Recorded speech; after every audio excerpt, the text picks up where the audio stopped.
देख रहे हैं एमपी न्यूज और मैं हूं निधि आपके साथ। स्वागत आपका इस खास पेशकश में। आधार कार्ड जो आज हर भारतीय नागरिक की जेब तक पहुंच चुका है, आज हमारे जीवन में ये सबसे अहम दस्तावेज बन चुका है।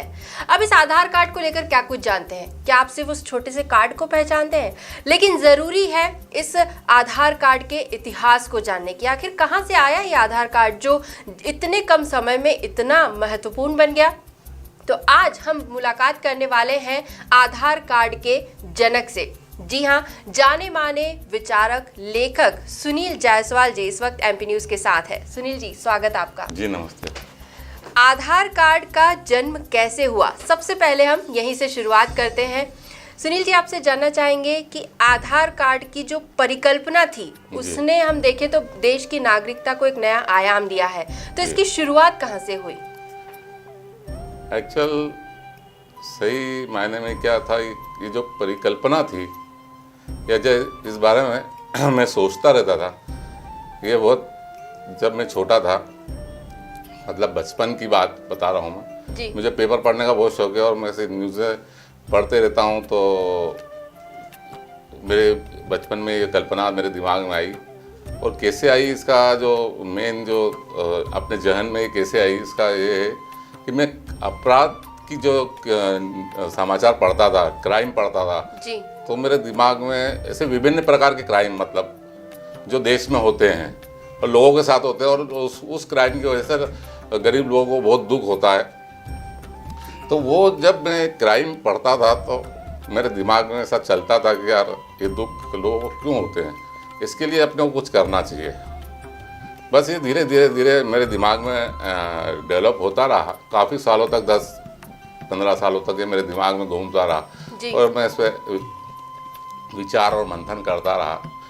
फिर 15 अगस्त 2005 को मैंने इसको मेरे जो दिमाग में जितना भी डाटा था, ये जो विचार थे मेरे, उसको मैंने टाइप करा के राष्ट्रपति सचिवालय, राष्ट्रपति जी को, अब्दुल कलाम साहब को मैंने ये ड्राफ्ट भेजा था। शोध मैंने इस पर शोध लिख के भेजा था उनको जी। और 15 अगस्त को 2005 को मैंने इसको भेजा, तो वहीं से तुरंत 4-5 दिन बाद मुझे धन्यवाद पत्र प्राप्त हुआ कि आपका ये जो आपने लेख लिखा है इसके लिए आपको बहुत बहुत धन्यवाद। बस उसके बाद फिर वहीं पे वो स्टॉप हो गया। उसके बाद फिर वहाँ से कोई पत्र दिल्ली से फिर नहीं आया। जी, आधार कार्ड की परिकल्पना आपके मन में लंबे समय तक चलती रही। आप क्या चाहते थे कि उस कार्ड में किस तरह की जानकारियां, एक क्या फॉर्मेट होना चाहिए, किस तरह की जानकारियां उसमें शामिल होनी चाहिए? मैं चाहता था कि हर विभाग के अपने अपने अलग अलग कार्ड थे और अलग अलग, और कोई विभाग एक दूसरे को, मतलब जैसे मैंने कहा, एक विभाग से अगर कोई फ्रॉड कर दिया या धोखा दे दिया एक फ्रॉड को, तो वो बाद में मैं अपनी जान पहचान छुपा के फिर मैं दूसरे विभाग को इस बात की जानकारी नहीं देती थी कि मैंने इस विभाग से कोई फ्रॉड किया है या मैंने धोखाधड़ी करी है। फिर मैं दूसरे विभाग से भी इस टाइप से करता हूँ, फिर मैं तीसरे विभाग से करता हूँ, फिर मैं चौथे विभाग से करता हूँ। मतलब ये है कि मैं आगे जितने भी विभाग है सरकारी, उसमें कहीं ना कहीं मैं अपने मैं आपके साथ धोखा करता हूँ। और ये मेरी मेनली ये चीज़ थी कि सब विभागों को आपस में जोड़ना। भारत सरकार के जितने कार्यालय हैं, जितने मंत्रालय हैं, विभाग हैं, वो सब एक दूसरे से क्लब हों और सबको एक दूसरे की जानकारी रहे, ये इसका मेन मोटो था। जी, तो पहले मतलब एक विभाग की खबर दूसरे विभाग तक नहीं पहुंच पाती थी, लेकिन अब आधार कार्ड ने कहीं ना कहीं इसे हम कह सकते हैं इस मामले को कस दिया है। एक विभाग दूसरे विभाग को आसानी से बता सकता है कि कहाँ फ्रॉड केसेस देखने में आ रहे हैं, किस व्यक्ति से वो जुड़े हुए हैं, और आगे जाकर उन चीज़ों को रोका भी जा सकता है।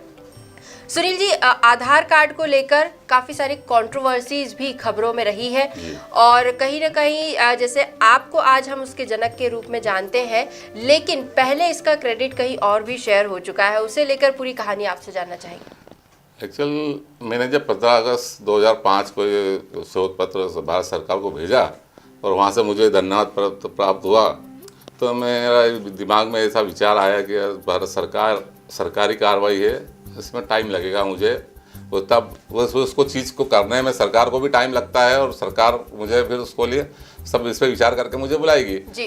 तो ऐसा कुछ भी नहीं हुआ और 2 साल निकल गए और फिर धीरे धीरे ये इसमें आपको ध्यान होगा कि अभिषेक बच्चन द्वारा एक एड आता था, तो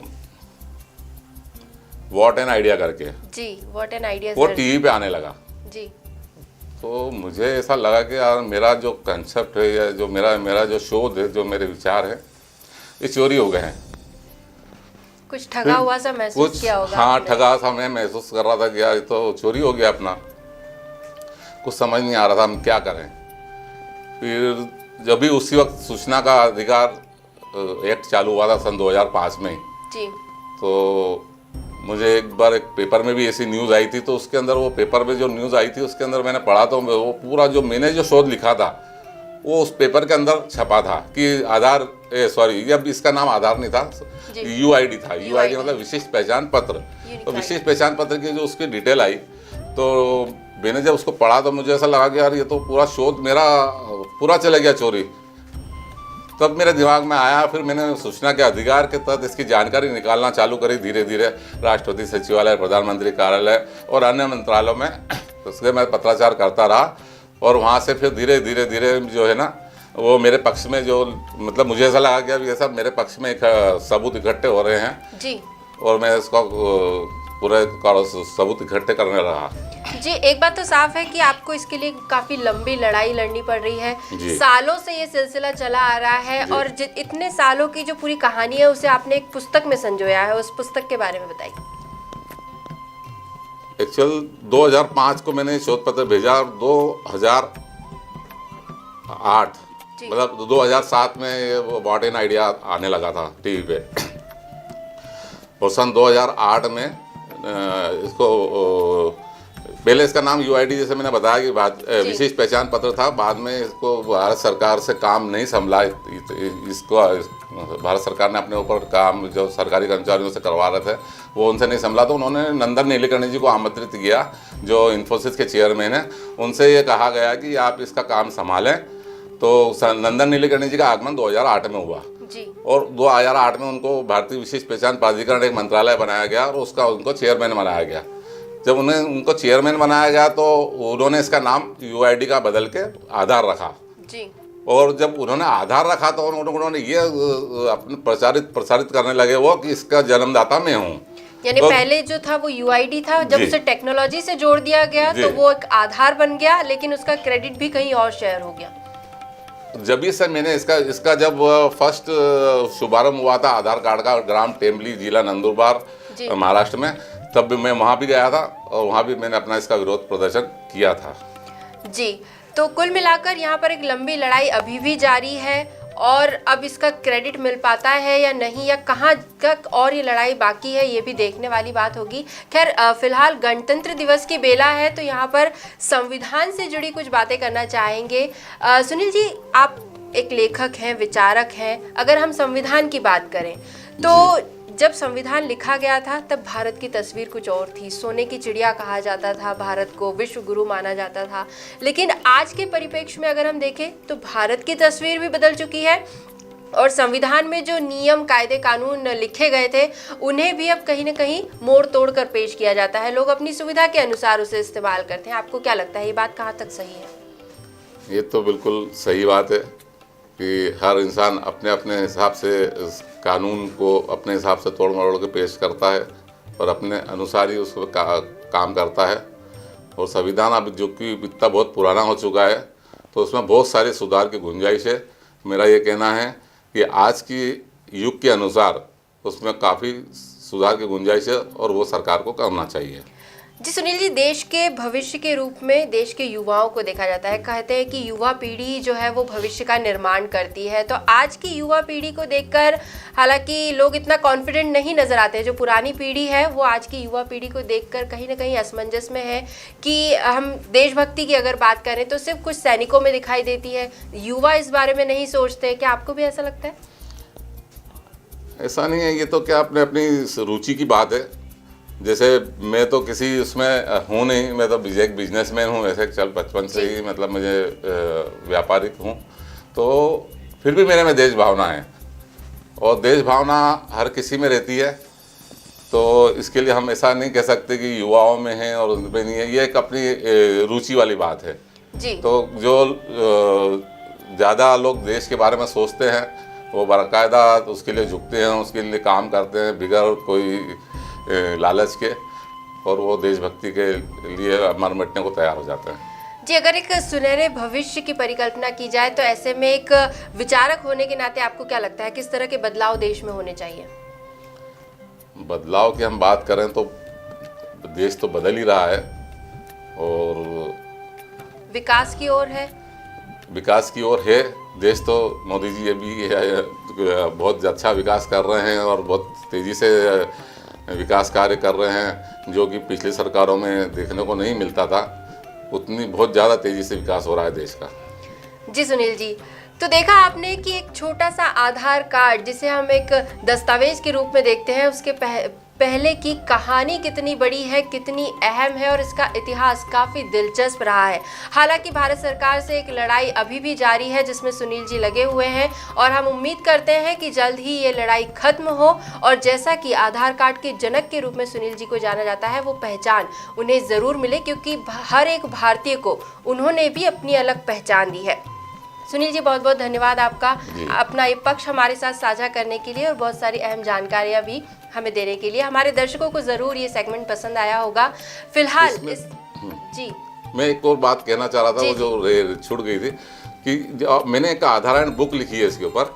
एक्चुअल जो 14 साल 2005 से लेके 2008 में मैंने संघर्ष चालू किया, 2005 से 2008 तक तो ये रहा, अपन ने भेजा था, और 2008 से जो मैंने संघर्ष चालू किया उसको लेके आज तक जी, मतलब 14 से 15वां साल चल रहा है। उसके पीछे मैंने एक बुक लिखी, आधारण ग्रंथ, जिसमें आधार कार्ड के जन्म की कहानी लिखी है। और आधार कार्ड के जन्म की कहानी जब मैंने भारत सरकार को भेजी, हर मंत्रालय, प्रधानमंत्री से लेके नीचे यहाँ पे इंदौर में सब लोकल जितने भी मध्य प्रदेश शासन से लेके भारत सरकार के केंद्रीय संचार तक सबको भेजी है। और उन्होंने अभी इस पर केंद्रीय सतर्कता आयोग, उन्होंने मेरी किताब आधारण पे संज्ञान लिया है, और भारतीय विशिष्ट पहचान प्राधिकरण के पूर्व चेयरमैन श्रीमान नंदन नीलेकणी जी पर जांच बिठा दी है, और अब हमें उसके रिजल्ट का इंतजार है। जी, तो ये पुस्तक भी काफ़ी अहम है। अगर आप इस पुस्तक को पढ़ते हैं, इसमें जानकारी लेने की कोशिश करते हैं, तो आपको पता चलेगा कि इसके इतिहास में छोटी छोटी कई सारी परतें जुड़ी हुई है, पूरा पत्राचार इसमें शामिल है। इस पुस्तक के माध्यम से आप हर एक छोटी से छोटी बात, आधार कार्ड की जो कहानी है वो जान सकते हैं। सुनील जी, बहुत बहुत धन्यवाद आपका एमपी न्यूज़ पर आने के लिए। तो एमपी न्यूज़ की इस खास पेशकश में फिलहाल इतना ही। अन्य खबरें एमपी न्यूज़ पर लगातार जारी है, आप भी बने रहिए हमारे साथ, देखते रहिए एमपी न्यूज़। धन्यवाद। एमपी की नब्ज, एमपी का हाल, मध्य प्रदेश की हर खबर एमपी न्यूज़ टीवी के साथ। लगातार खबरों के लिए सब्सक्राइब करें हमारा YouTube channel MP news TV. Latest updates के लिए बेल आइकन दबाना जरा भी न भूलें।